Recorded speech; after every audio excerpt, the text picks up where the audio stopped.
is Peace 586 from the crew, the massive crew, Tunnel Rats, the Battery, Freedom of Soul, SFC Massive, all of that.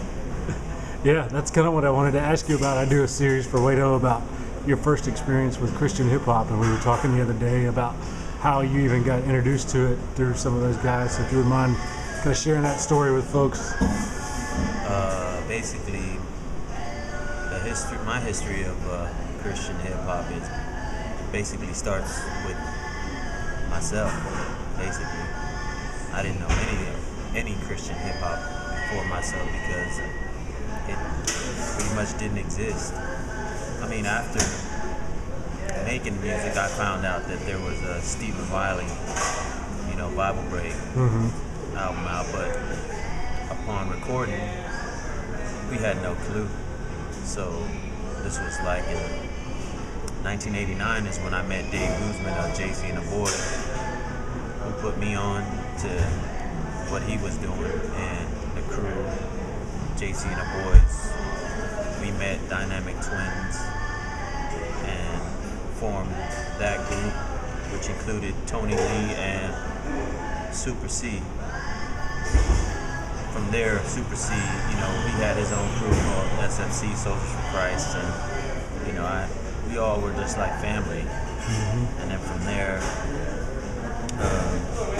we formed Freedom of Soul, me and DJ Cartoon,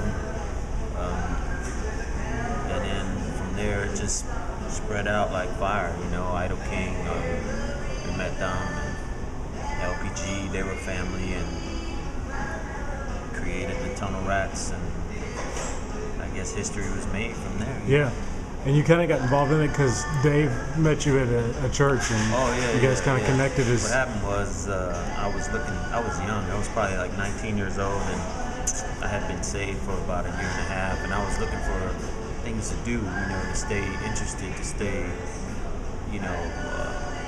stay within the church. I didn't want to go astray. And my brother invited me to a church one day, and Dave Guzman happened to be there, just chilling. And, we just connected, and he invited me over to his house to listen to some music, and I just started writing raps. I never wrote a rap in my life until I met Dave Guzman, and we just started working. And I wrote raps, and I figured, what the heck, I might as well just do it. And I liked it, and I liked the whole process of making the music and how you can just create songs. And I was learning, just being a sponge, soaking it all in. Meeting John Gibson, and having him lend me his MPC 60 when they first came out.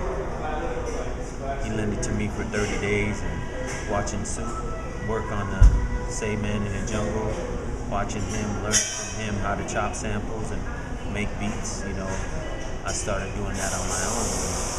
That's pretty much how we did it. Like I said, this was like 1990s, early 90s. So, it's a long time ago. Yeah, and still making music today. Still am, yeah. I'm not using MPC anymore. Yeah. But I still am making music, and I'm gonna keep going until I really feel like God has put it aside for me, and there's not really much any more interest for me to do it.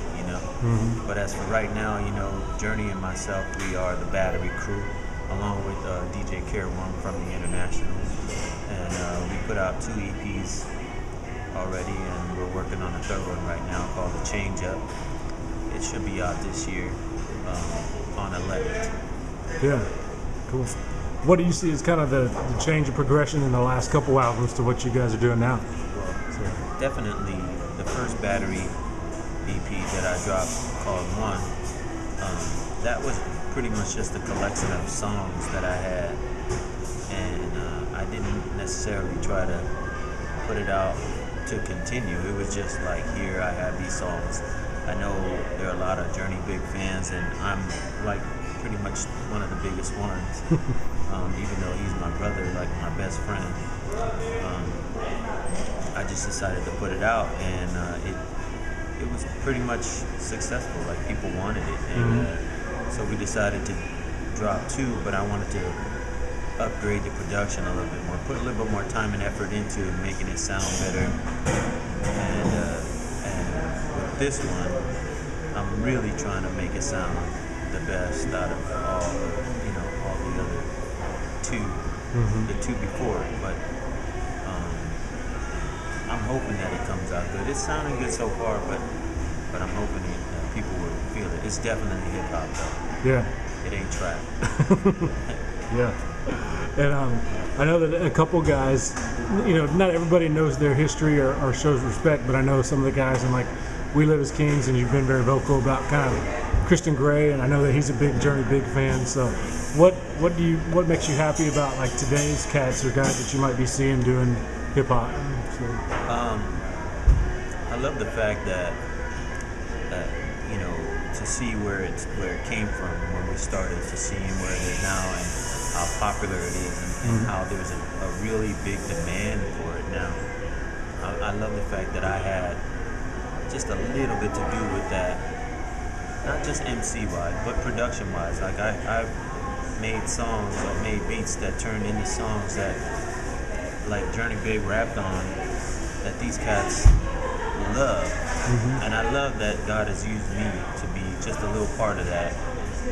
And I'm so happy that these guys are reaching success, nowadays, like, Christian Grey, the WLAK crew, and Lecrae, and all.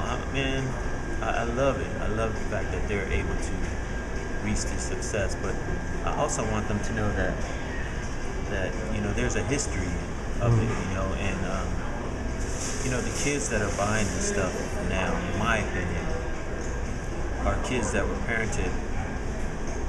Their parents bought our stuff. Their parents are now pastors that listened to us when they were young, in the early 90s. So it's a lot more easier for them because of what we had to go through. But I'm thankful that we had to go through it for them. You know what I mean? Yeah. It'd be nice to hear from these cats that know and get some little respect, little dap. I'm not mad at anybody at all, but it'd be nice to hear it. I'm not gonna lie. Yeah. Cool. And any advice for the guys that are doing it? You've had a long career, a couple decades now of doing music. How can guys sustain that, and particularly in kind of the faith arena of doing stuff? Well, I personally, Propaganda is like a really good friend of mine. He's a brother of mine that I depend on in life, other than music. And I have told him, basically as a business, on the business side of things, just to make sure he plans out and maps out his business side of it so it can sustain and last as long as possible, because every wave crashes, everything comes to an end, but you want to make that wave ride as long as possible. So don't make any enemies, be friends with everybody, and just ride that wave, man. Don't worry about what people think, don't worry about what people say, just do you, be you. Yeah. Don't try to be this guy. Don't try to be that guy. You don't have to sound like that guy just because he's on top or because he's hot. You don't have to be that. People love you. If God called you, he's going to set you apart. He's going to make you that diamond. And people will come to you. And for those that are new trying to get into it, please don't try to sound like Lecrae. Please don't try to sound like Andy Mineo. Don't try to sound like anybody else but yourself. Even if people say you whack, it doesn't matter. Just be you, because if God called you, he's going to take your whack sound that everybody says is, and he's going to use you. Whether you reach 1 or 1 million, it doesn't matter. Just be yourself. That's all I have to say to anybody trying to do this. Yeah, cool. Well, where can people find you online and follow what you're doing? You can find me on Instagram, Peace586, and on Twitter, The Real Peace586, and we are on Elect, so you can go to Elect and search for The Battery, or Spirit Hip Hop and search for The Battery, man. Cool. Well, thanks, man. Yeah, man.